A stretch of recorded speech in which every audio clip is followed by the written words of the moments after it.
எல்லாருக்கும் பெரிய வணக்கம். இப்ப ரீசெண்டா ரன்வீர் சிங் அவருடைய நடிப்புல ஆதித்யதார் அவருடைய இயக்கத்துல துரந்தர் தி ரிவெஞ்ச் படம் பார்த்த அனுபவத்தை உங்கள்கிட்ட ஷேர் பண்ணலாம்னு நினைக்கிறேன். ஏற்கனவே 2025 வெளியான துரந்தர் படத்துடைய சீக்குவலா தான் இதை எடுத்திருக்கிறாங்க. அந்த படம் நீங்க பார்க்கலன்னா கண்டிப்பா அந்த படத்தை பார்த்துட்டு இந்த படத்துக்கு போங்க. அப்பதான் இந்த படம் புரியறதுக்கான வாய்ப்பு உங்களுக்கு நிறைய இருக்கு. துரந்தரோட ஃபர்ஸ்ட் பார்ட்ல வந்து பாகிஸ்தானுக்கு ஸ்பையா போன நம்ம ரன்வீர் சிங் வந்து கராச்சிலேயே மிகப்பெரிய டானா இருக்கக்கூடியவரை வந்து கொடூரமா கொலை பண்ணுவாரு. அதோட அந்த பார்ட்ட முடிச்சிருப்பாங்க. இப்ப இந்த பார்ட்ல வந்து கராச்சியில நான் தான்டா இனிமேல் டான் அப்படின்னு புதுசா ஒருத்தர் வருவாரு. அவர கொலை பண்றதுல ஆரம்பிச்சு, இந்தியாவுக்கு எதிரா யாரெல்லாம் செயல்படுறாங்களோ, இந்தியாவ எப்படியாவது அழிச்சே ஆகணும் அப்படின்னு நினைக்கிற ஒவ்வொருத்தரையும் தேடி போய் கொலை பண்ணுவாரு. கொலை பண்ணிட்டு திரும்ப இந்தியாவுக்கு திரும்ப உயிரோட வந்தாரா இல்லையா அப்படிங்கிறது தான் இந்த படத்தோட கதையா எடுத்திருக்கிறாங்க. இந்த படத்துல எனக்கு பாசிட்டிவா பட்ட விஷயங்கள் என்னலாம்னா, இந்த படத்தோடைய ஸ்டார்ட்டிங்ல வந்து ஃபர்ஸ்ட் ஒரு 1/2 ஹவர்லாம் ஒரு ஆக்ஷன் பிளாக் இருக்கு.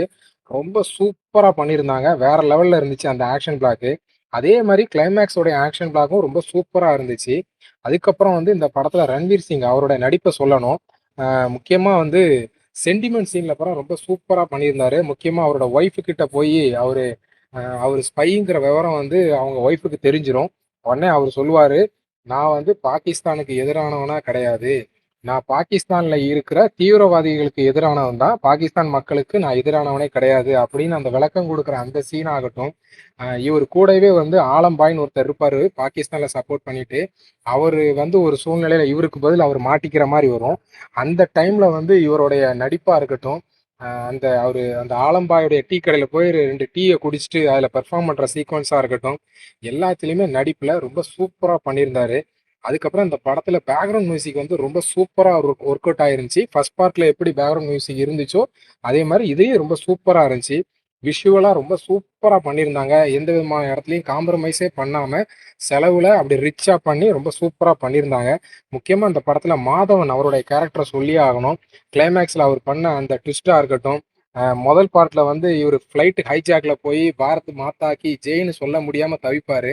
அதுக்கு பதிலா ரிவெஞ்ச் எடுத்து இந்த பார்ட்ல வந்து அந்த பாரத் மாதா கி ஜெய் அப்படின்னு சொல்ல வர்ற அந்த சீக்வென்ஸ்ல மொத்த தியேட்டர்ல இருக்கிற அவ்வளவு பேரும் கிளாப் பண்ணாங்க. அந்த உணர்வ வந்து புரிஞ்சுக்க முடியுது. அவ்வளோ அற்புதமா பண்ணியிருந்தாங்க அந்த மேக்கிங்கு. படத்துல நெகட்டிவா எனக்கு பட்ட விஷயம் என்னன்னு கேட்டீங்கன்னா, படத்துல வன்முறை இல்ல. வன்முறையில தான் படமே இருக்கு. அ அந்த அளவுக்கு கொடூரமான காட்சிகள் நெறைய இருக்கு. தலைய துண்டா வெட்டி எடுத்து ஃபுட்பால் விளையாடுற சீன்லாம் இருக்கு. அதனால கண்டிப்பா குழந்தைங்களுக்கான படமே கிடையாது. மெச்சூர் அடல்ட்ஸ்க்கான படம். இந்த படத்துல எனக்கு ரூ. 150 குடுத்ததுக்கு படம் எனக்கு ஒர்த்தா இருந்துச்சு. நீங்க யாராவது படம் பார்த்துருந்தீங்கன்னா, உங்களுக்கு எந்த மாரி அனுபவம் குடுத்துச்சு அப்படிங்கிறத கமெண்ட் செக்ஷன்ல கமெண்ட் பண்ணுங்க. படம் 4 மணி நேரம் ஓடுது. அத மைண்ட்ல வச்சுக்கங்க. வீடியோவ கவனிச்ச அத்தனை நல் உள்ளங்களுக்கும் நன்றி.